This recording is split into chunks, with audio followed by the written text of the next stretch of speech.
अब दिक्कत यह है कि कुछ लोग जो है वो जनादेश को स्वीकार करने के बजाय उस पर जो है हाहाकार करने में ज़्यादा यकीन करते हैं, तो वो उनको जो है नुकसान करता है। आप अगर देखें इन 11-12 सालों में, 11 सालों में ख़ास तौर से, तो लगातार जनता का जो मूड और मिजाज है वो सुशासन की निरंतरता के लिए है, समावेशी विकास और समावेशी सशक्तिकरण को जो है के सफ़र को आगे बढ़ाने के लिए है, और मोदी जी ने वो करके दिखाया है।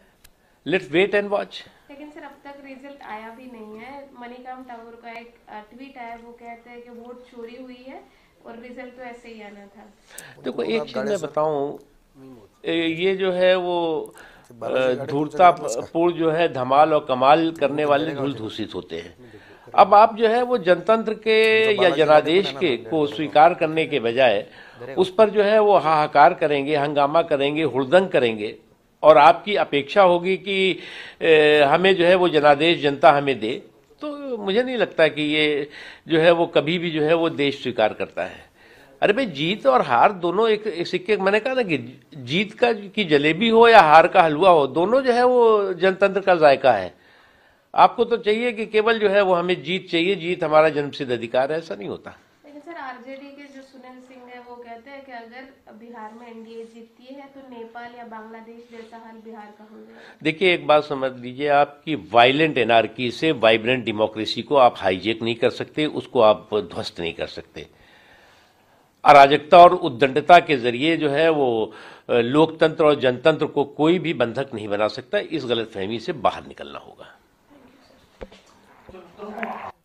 तर भाजप नेते मुख्तार अब्बास नकवी यांची प्रतिक्रिया आपण बघितली आहे। विजयाबद्दलचा विश्वास त्यांनी व्यक्त केलेला होता आणि विजय हा एका जबाबदारीसह येतो असंही त्यांनी म्हटलंय। एनडीए 156 जागांवर सध्या आघाडीवर आहेत। एनडीएच्या जागा आणखी वाढत चाललेल्या आहेत।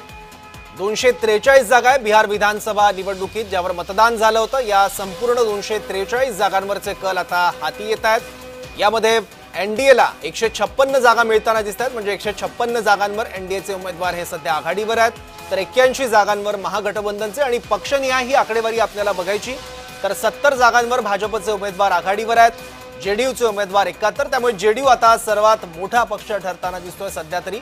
काँग्रेसचे उमेदवार 14 जागांवर आघाडीवर आहेत, तर आरजेडीचे 62 उमेदवार हे सध्या आघाडीवर आहेत। आतापर्यंतच्या कलांमध्ये नितीश कुमार यांनी बाजी मारलेली दिसते। सुरुवातीला तेजस्वी यादव यांनी जोरदार मुसंडी मारली होती जवळपास 80 जागांचं, पण परत एकदा त्यांचा पक्ष पिछाडीवर गेलेला आहे आणि आता नितीश कुमार यांनी मुसंडी मारलेली आहे। पण परत एकदा प्रकाश गाडे यांच्याकडे जाऊयात। प्रकाश गाडे, जवळपास 156 जागांवर सध्या एनडीएने आघाडी घेतलेली आहे। इतकं मोठं हा टेम्पो जर असाच कायम राहिला आणि इतक्या जागा जर मिळाल्या तर इतकं मोठं यश मिळेल असं वाटलं होतं का, अपेक्षित होतं? नाही, ज्या पद्धतीने मागच्या 10 वर्षांमध्ये बिहारचा पालट झालेला आहे त्यामुळे ही आम्हाला यश अपेक्षित होतं आणि हे मिळणार होतं।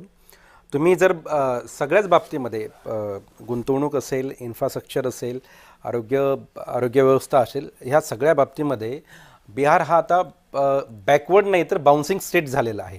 म्हणजे मोठ्या प्रमाणात त्या ठिकाणी इन्फ्रास्ट्रक्चरची कामे एवढे मोठ्या प्रमाणात होत आहेत की बघा आपण मागच्याच दीड महिन्यापूर्वी पटना एअरपोर्ट बघितलं, दरभंगा एअरपोर्ट बघितलं, आणि सगळ्यात मोठी जी बिहारमधली जी आरोग्य व्यवस्था होती म्हणजे 2014 पर्यंत तुम्ही कल्पना करा, फक्त तेवढ्या मोठ्या राज्यामध्ये फक्त 6 मेडिकल कॉलेज होते। 6 मेडिकल कॉलेज होते। आज 10 वर्षांमध्ये आपण 11 मेडिकल कॉलेज काढलेले आहेत। एकूण जे 1000-1200ची डॉक्टरांची संख्या दरवर्षी निघाली, तिथं आज 10 ते 12,000 डॉक्टर त्या ठिकाणी निघत आहेत प्रत्येक बॅचमधनं। म्हणजे हा जो परिवर्तन आहे ते लोकांना पटलेलं आहे आणि लोकांच्या ते गळ्यात उतरलेलं आहे। त्याचबरोबर ज्या पद्धतीनं ओबीसी असेल आणि जे एक्स्ट्रीम बॅकवर्ड क्लास जो आहे हे ह्या क्लासला देखील आपण विश्वकर्मा योजनेच्या अंतर्गत अनेक छोट्या मोठ्या प्रमाणात आपण स्टार्टअप सुरू करून दिलेले आहेत। काही स्टार्टअपचे युनिकॉर्न झाले आहेत। त्यामुळं जो बिहारमधून जो वर्ग होता, जो स्थलांतरित करणारा वर्ग होता, तो आज स्थलांतरित नाही आहे, तो बिहारमध्येच काम करतोय, बिहारमध्ये त्याला रोजगार मिळतोय। वेगवेगळ्या इन्फ्रास्ट्रक्चर डेव्हलपमेंटच्या माध्यमातून एअरपोर्ट्स असतील, हॉस्पिटल्स असतील, अनेक असे छोटे मोठे इन्फ्रास्ट्रक्चर कामं असतील, रोडवेज असतील। 1,500 किलोमीटरचा जो नॅशनल हायवेज आहे त्या ठिकाणी पूर्ण केला। जो लागणारा जो लेबर आहे तो बिहारमधला जो मुंबईत यायचा, अन्य राज्यात जायचा, तो आता त्याच ठिकाणी काम करत, त्याचंच हे उत्तर आहे। ठीक आहे। आपण काही प्रतिक्रिया बघूयात आणखी. शाहनवाज हुसैन बोलतायत. वोट तो और जुड़ गए, बिहार के लोगों को शिकायतें नहीं है।